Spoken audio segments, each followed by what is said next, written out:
Hello, everybody. Get this stuff set up.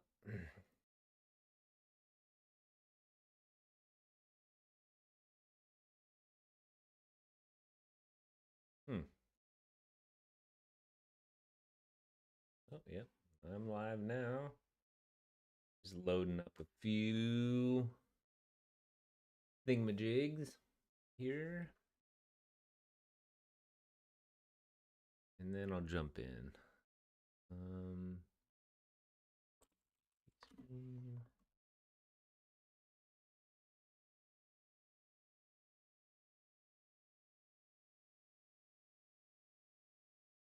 see the chats. Okay. Using Restream, and it's pretty good. Um, I've noticed that chat messages are kind of laggy. But if anybody's watching and you chat, I'll try and respond as soon as I can. Anyway, I've been doing a little bit of travel recently, so not a lot of streaming. Also, got some new AV equipment and was going to stream earlier this week with Martin, but my AV issues were causing all sorts of problems, and I think I've got them worked out. So maybe sometime soon I'll reconnect with Martin and we'll start streaming together. In the meantime, let's do a little quick review of where we left off.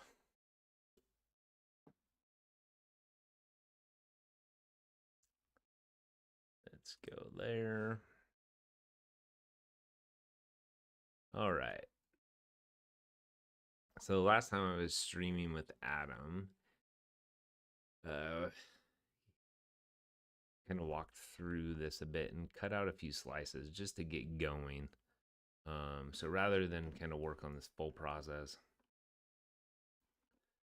I'm going to just try and carve out these first 3 slices, get those implemented, get those deployed, start collecting some information out on my website. So let's just quickly review here. So remember, I'm going to go to my homepage, click on the services link. It's going to take you to a section of the page here that has these different options to select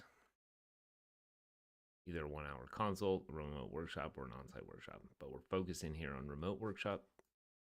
So you select that, issues a command, start remote workshop request command, which is just an initiating kind of to get the ball rolling. It's going to create essentially just an identifier that we'll use to correlate all of our other events. So as you can see, command comes in, boom, writes it as an event, remote workshop request started. Right. Now I've also added a few given when thens down here. Let's zoom in there. Let's get real close so everybody can see. First off, we're going to just test out the success case. This isn't really all that great of a test, really. If we start a request with an ID, it's going to write a command, an event with the same ID. But we do want to make sure that no invalid IDs are used and also no duplicates. So we got those given when that's there. So there's really no given nothing, when command, then event, same here. This event has occurred now, so that when we issue this command with the same identifier, it should error out with a duplicate. Great. So while I was traveling, I was continuing to work. I just wasn't streaming. So let me kind of catch you all up with where I am in the code. All right. Let's see here. So this project is, I decided to implement with Elixir. I'm a big fan of functional programming. And I'm also using Commanded. Commanded is the kind of go-to QRS library for Elixir. Here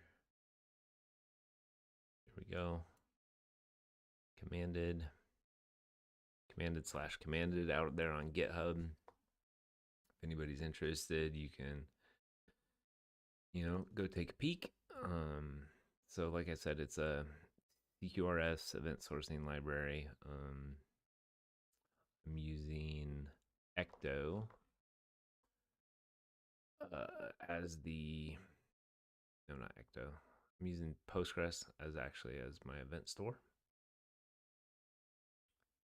And I'm doing that through the commanded event store adapter. Let's see right here. The commanded event store, this provides the adapter to that specific for using Postgres. I'm also using Ecto. Ecto is like the Elixir ORM, should say. And I'm actually using that with Postgres as well for doing projections, at least for now. I don't really have a need for doing anything more complex than that.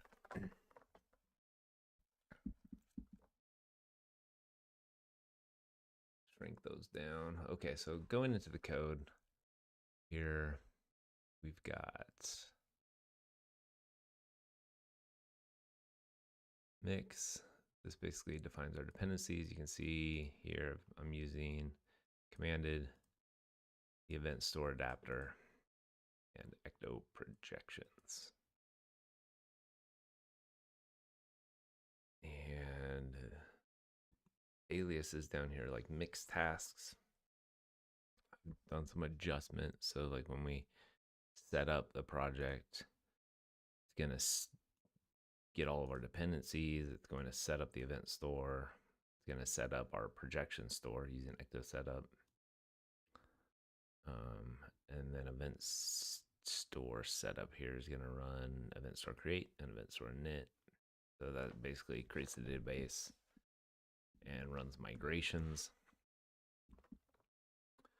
There's that. Cool.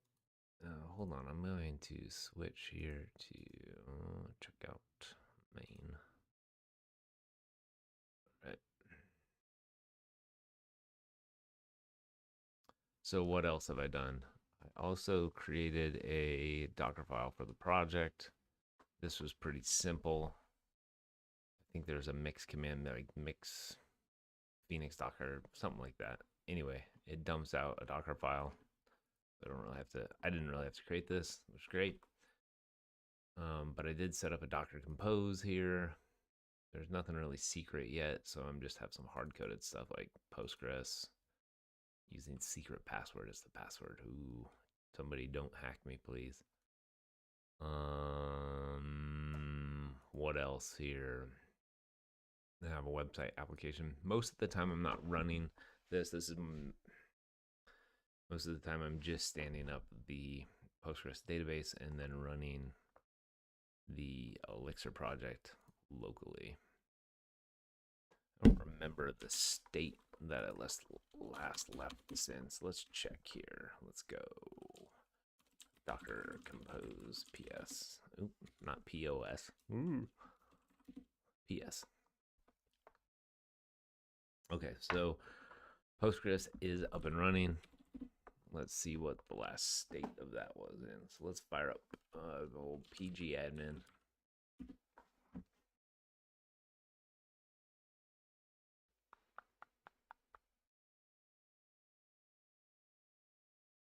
Hope everybody had a good April Fool's Day yesterday. Looks like I at least tricked one person with my post on LinkedIn.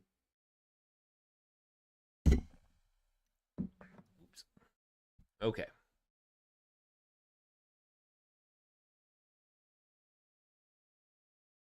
Come on, PG admin. Gotta type in my master password.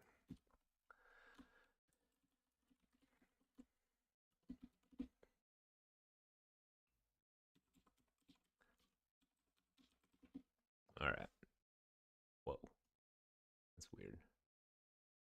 7 databases. Oh yeah, I was doing some renaming here. Oh.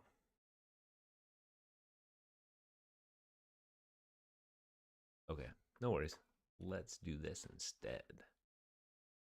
Let's boom, go here, down here. We'll say Docker compose down.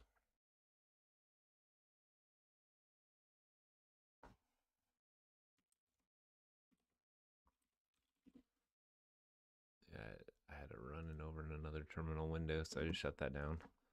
Okay, now I'm going to say Docker compose up pgdb and D for detached. Okay, clear. Now let's open up Postgres again. Fresh. Okay, now I just have my Postgres, my main database. Okay, so let me actually oop that up. Minimize just smaller. There we go.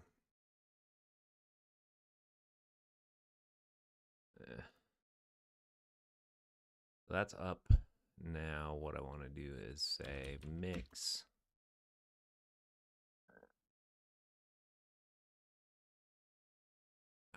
Why am I struggling here? Just mix setup. Boom. That's going to run in dev mode. It's going to, let's see, create the event store, the database, the schema, initialized it. Good, great, grand, wonderful. So going back over here, refresh. That created 2 new databases, our event store and our projections. All right.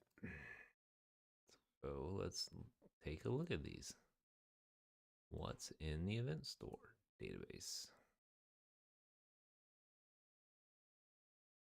So the tables here. Okay, so we have some tables. Surprise. They're tables in a database. Let's see here. Select. I could just do this way. Oh, columns. So an event has an event ID, event type, causation, correlation, data, metadata, created that. Great. Schema migrations. What's under there? Reminder patch. Okay. Snapshots. I don't have any snapshots. I need to look in and see. Look at commanded support for a snapshot. I don't know if I'm going to need them. Maybe someday.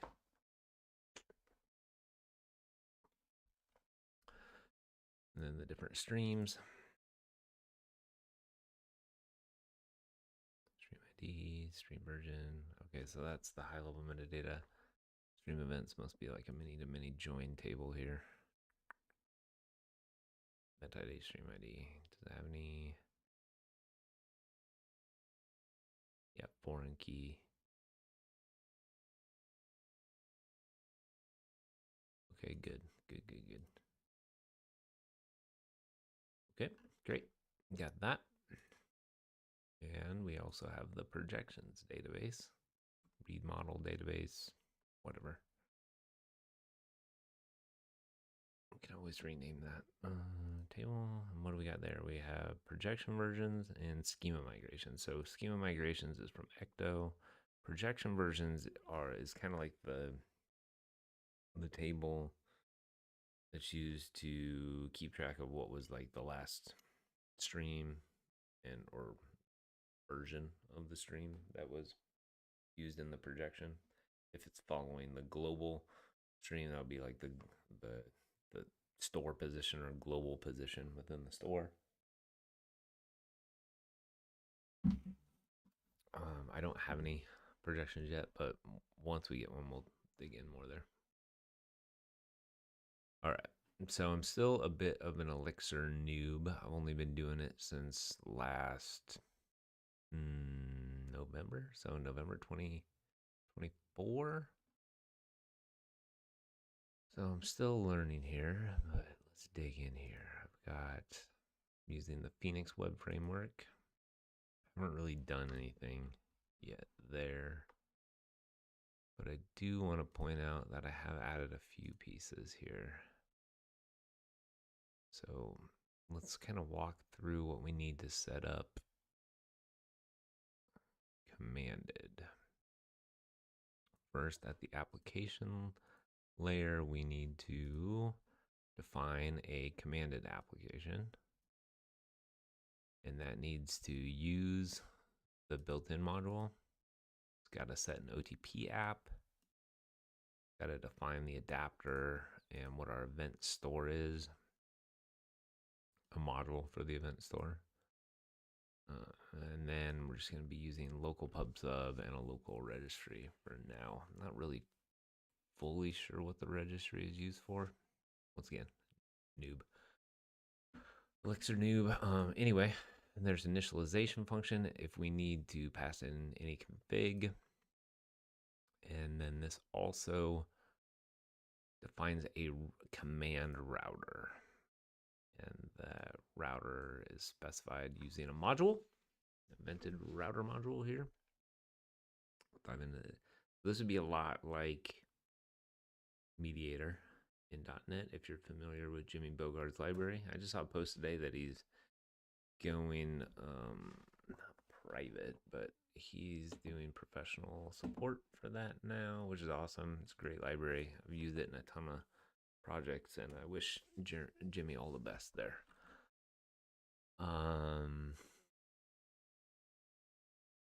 Let's see. So let's look at the router. The router does is it, given a command, you can dispatch a command and it ends up routing it to its command handler. That's what it does. But you can also set up kind of like a command pipeline. And what I have done is I've created a piece of middleware for my command routing pipeline that uses the Vex library. Let's jump into that. We'll set up like identities for aggregates here in the router. We'll also set up like which commands the router should dispatch into which aggregate. But we'll get to that soon.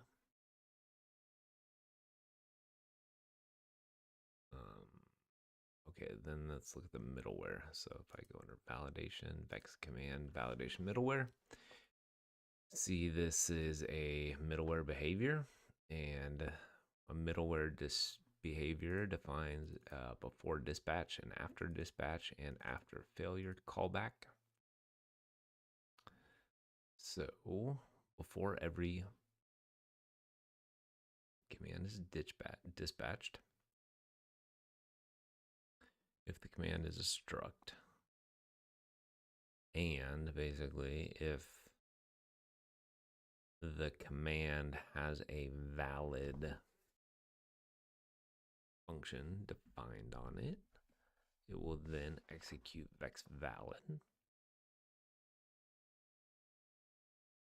And if it is valid, we'll just continue through the pipeline. If it's not valid, we'll say, hey, there was a command validation error. Go grab what those errors were and respond back with an error to halt the pipeline. Command is done. If the command does not define, I should make that a little bigger. Can I zoom in?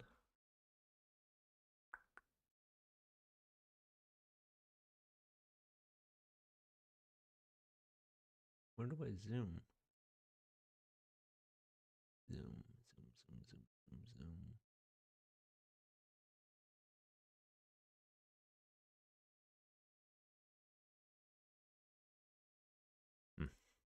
Control plus. Ah, there we go. That's a little bit better. That down. Hopefully, if you're watching, that is a little bit easier to see. Anyway, so if the valid function is not defined, we just log a warning. Command validation is undefined, and then return the pipeline, and the command continues executing. Great.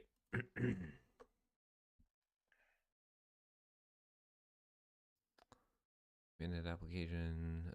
The event store right here is, I think, just kind of a wrapper around an ecto repo with some additional stuff. I haven't really dug into that library yet.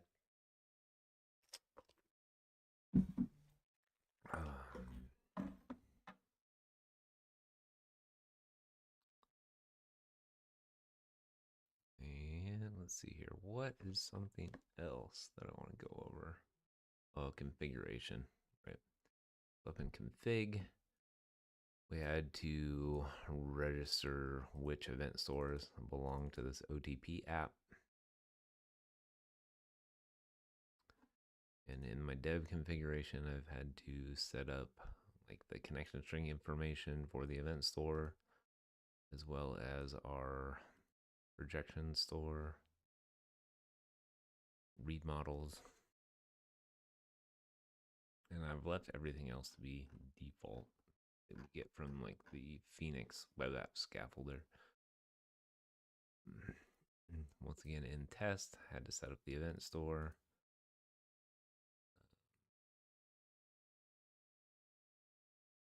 Great. And then the last piece I've really kind of worked on here is in test support. I created it's my first like little intro into Elixir meta programming or defining macros. So I created an EX unit test case here called given when then.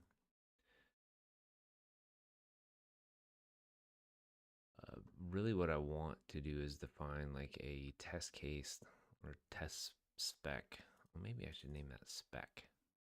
Probably better. So given a spec, give it a name, and then using a keyword list, I can use given some collection of events. When this command occurs, then you have some expected result. So by using, I didn't want that spec there. By using this, it will essentially generate an EX unit test, supplying in the name and provide the code here. So it's going to extract out the module from the for key, the event history from the given key. If that's not provided, it's going to do empty. It'll get the command from the when key and then the expected value from the then. So that's pretty basic. I might want to do something a bit more advanced down the road, but I think this is good enough for now.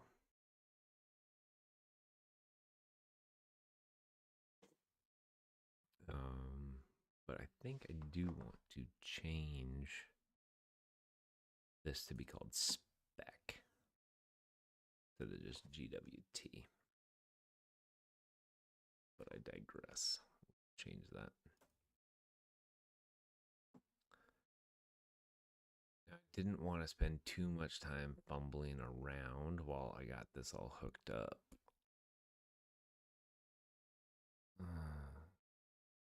So I've already started going back here to the event model.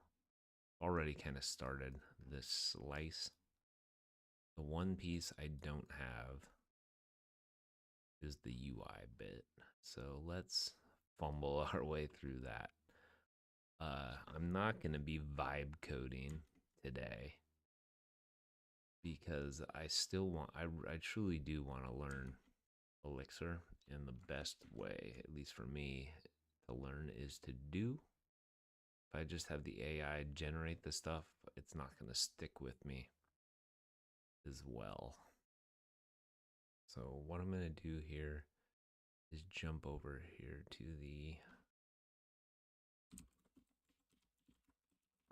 this other branch that contains the slice work, and we'll walk through that.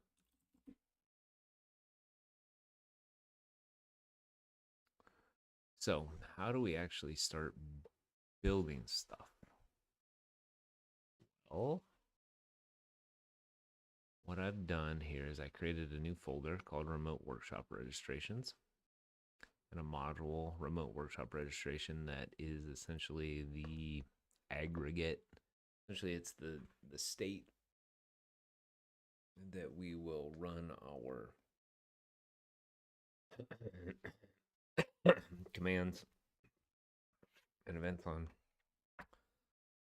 So what I've done here is I created just an initial state function. It's kind of like a constructor function.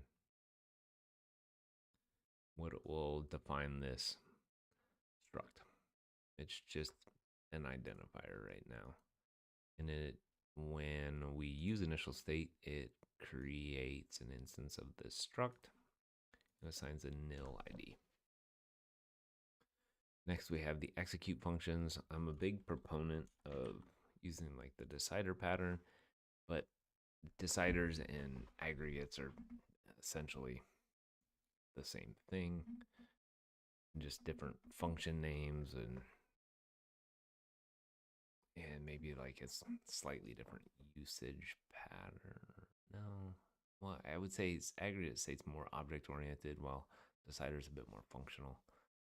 Since this is a functional language, though, I think commanded was around prior to Jeremy's things post around decider. But anyway, they're using some slightly different terminology, but I'm mapping it here. So execute functions are essentially like the different decision cases within a decider.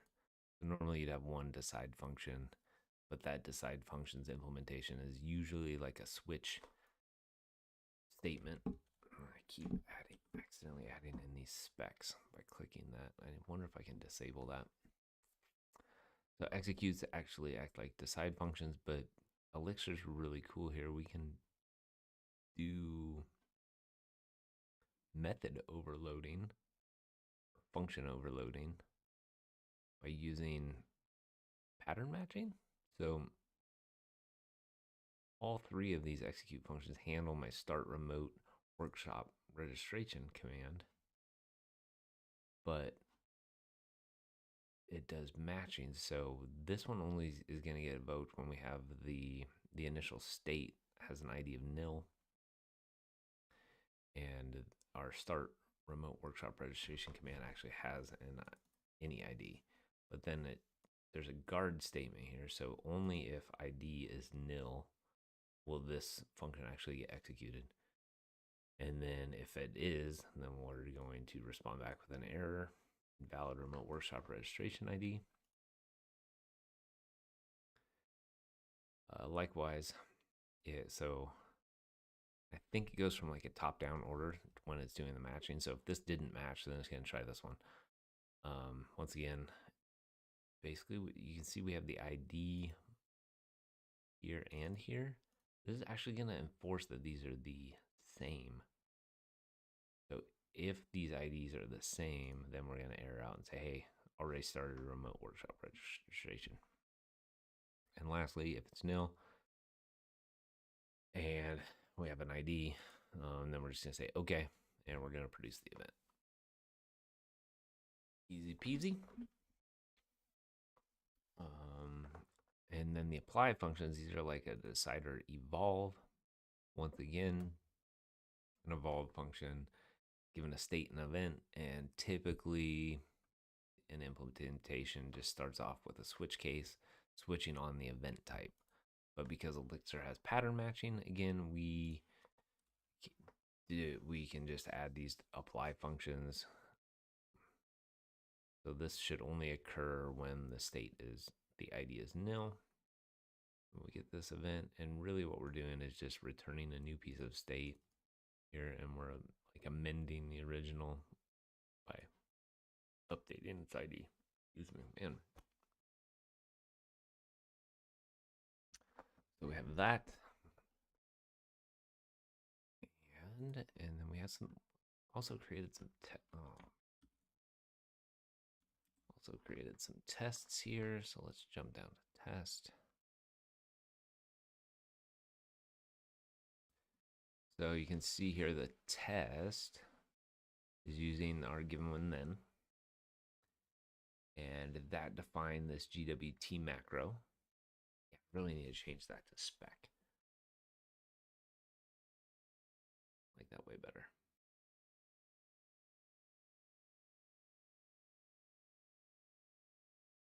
So for this spec, should start remote workshop registration with valid ID. So for that aggregate type, given nothing, when the start remote workshop registration command occurs, then we should get an OK with the remote workshop registration started event.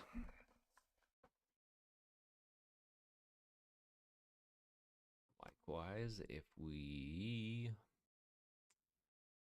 should prevent any invalid IDs, so this command is going to provide a nil ID, and we should get an error back stating invalid remote workshop registration ID. This one's a little bit different here. Basically, we don't want multiple of these remote workshop registration started commands. You can only start something once. Well, that's not true. You can start things multiple times, but you need a stop or a pause. I don't think that makes sense. So anyway, given that it's already been started, when you issue another start command and then we get an error, it's already been started. Great. So that is that.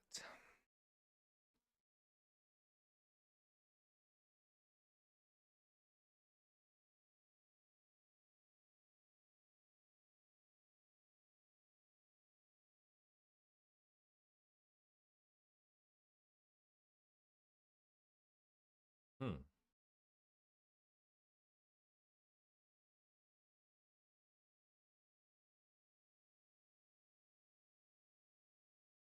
One moment.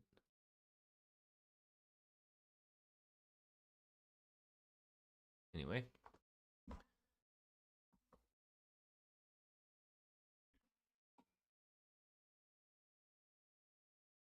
Where was I? So let's jump back. I'm going to need, so really the last piece that I need here is I need a screen, the ability to click a button that dispatches this command. And then I will want to transition to this page where we collect contact information. So that's the task today.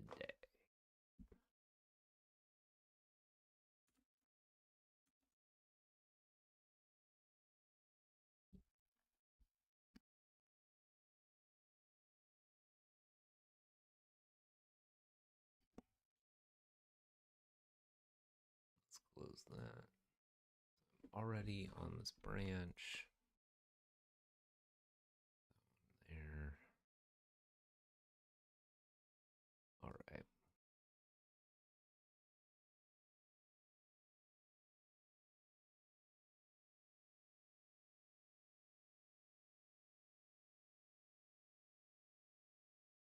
So let's see.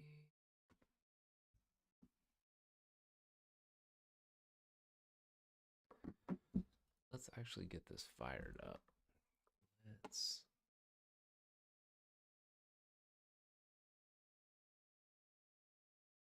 have a terminal here. I'm going to say IEX. That's the interactive elixir.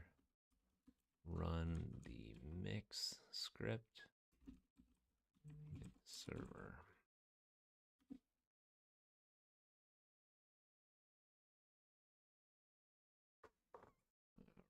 Rate.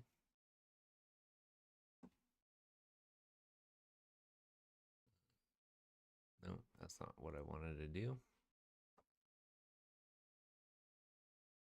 New browser window. Okay, let's go to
that's weird. Anyway, I don't care. People can see what bookmarks I have. Nothing's really secret there. So let's see. I just fired this up. So here's what we got. Here is the website. Not great. I have my original website, the one if you go out here to evntd.com. I just got this up fast. This is this is actually just an HTML file with hand rolled HTML, CSS, and I have a script file in here because I added an Easter egg. Easter egg is this: you put your mouse pointer on my face, just switches the image. Ooh.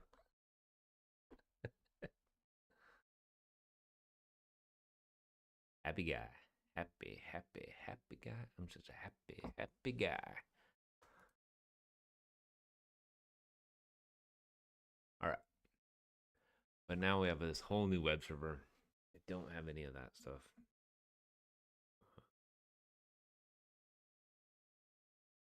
So, yeah. This is going to be fun. Watch me bang my head around for a while.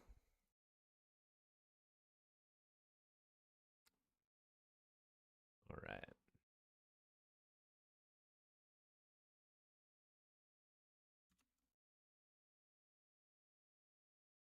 Let's see here. So, in the router, what do we have? We have a browser pipeline, an API pipeline of one scope, so root on Evntd web. I'm gonna pipe that through the browser, and then for GET request to the root, we're gonna go to page controller and do its home action. So controllers, page controller, home action, which renders. They did have to custom made. Okay, that makes sense. Skip the default app layout. Okay, so that's why layout false is there. So this render must be then using this home. Oh, yep. So then it actually renders the Heeks template. I'm assuming this is the page controller. It's going to use page HTML to look up those Heeks templates. The Heeks template is, yeah, so what do we got here? Down. Giant div, giant SVG. Yeah. Changelog, chat on Libra. And yep, this looks the pointer app, chat on Libra. This is the page. So let's select all of this. Let's get rid of it all. Save that. And boom. Hey. Nothing. Let's give this a test. Let's actually switch this here.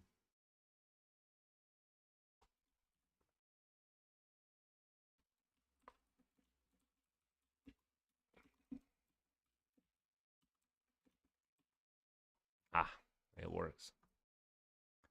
And I think we also have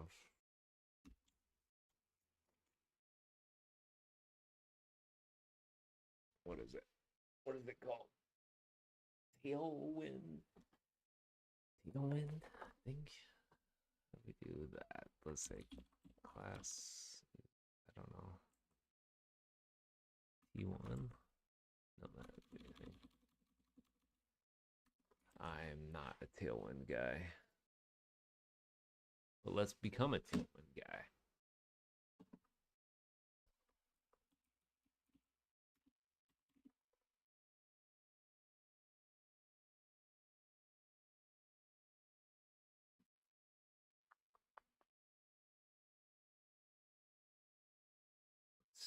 Tailwind. Text.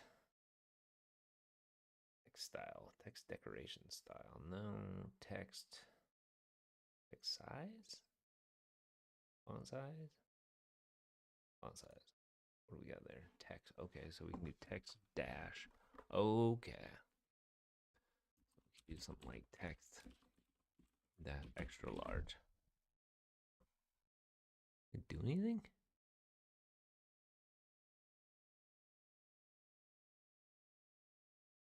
Oh, 4XL. There we go. Okay, extra large is not that large. Oh, but we can go up to text 9XL. Huge. Whoa. Neat.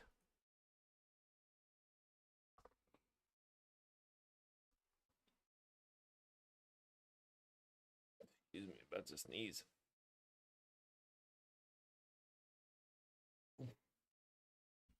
Okay.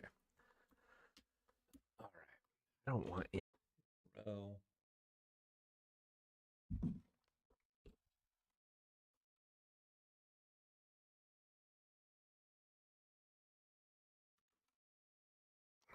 Let's see.